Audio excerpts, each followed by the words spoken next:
everyone, Comic Reviewer here.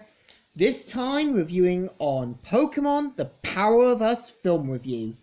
Now, as you know, Pokemon The Power of Us is the 21st entry, as well as the second entry into the Pokemon film timeline. Now, the premise of the film is mainly about Ash, who travels to Fura City, and where during a festival ends up meeting characters like Risa, who is determined to capture a Pokemon, and you've also got Callahan, who is a compulsive liar and is trying to come up with these tall tales to sound cool to his niece, who is heavily implied to be his daughter. You've also got a researcher who is timid and worried about everything, an old lady who hates Pokemon, which you understand why she does, and you've also got the mayor's daughter, who basically is friends with this kind of Pokemon that lives in the forest. Now, what's actually interesting is that it's actually heavily implied that Ash is in the Johto region, which would explain why it seems like it heavily enforces on us seeing all these Johto-based Pokemon, and why Ash has a different outfit, and given the fact Team Rocket are in this, and when Ash sees them, this heavily implies he has battled them before off-screen. So what's interesting is that we see all these characters coming together, and we see them have their own reasons for who they are, and wanting to, move past their traits, or basically, when a bigger threat comes, we see them all come together. Now, I actually do admit I actually love Risa's character. She's a bit like Misty, May, and the other female characters, and I would have loved to have seen her become Ash's companion near the end, to go on the open road. And what's actually interesting is that I do feel like they rush Ash in the film a little too quickly.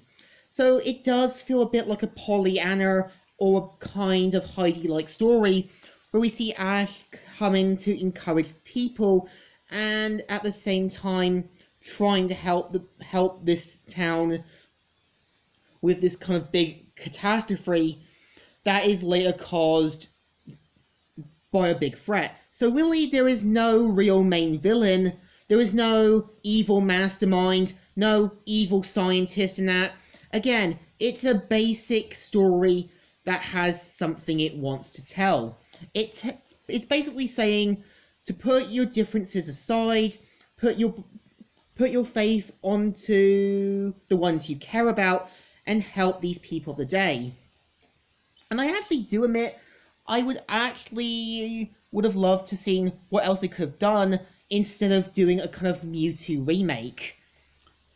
I actually also admit I would have loved to have seen Ash with another companion, but I get it, it's meant to show what Ash's life would be like if he didn't have a companion, and it's heavily implied that, he's in Johto now, and most likely starting his Pokemon journey again, meaning that he has caught other Pokemon off-scene, which I'm still expecting to see what else they could have done with it.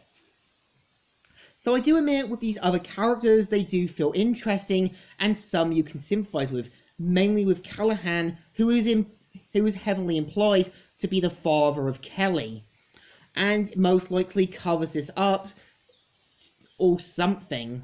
And we see him, coming over his own struggles, and trying to become this kind of more better person. And I feel with Team Rocket are in this, and I feel like their role is a bit more improved, and making them partly responsible for some of the events.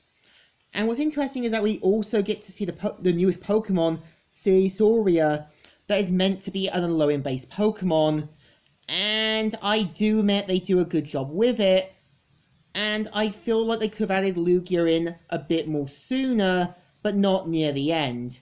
So in my opinion, it deserves a thumbs up. Still good, and still alright.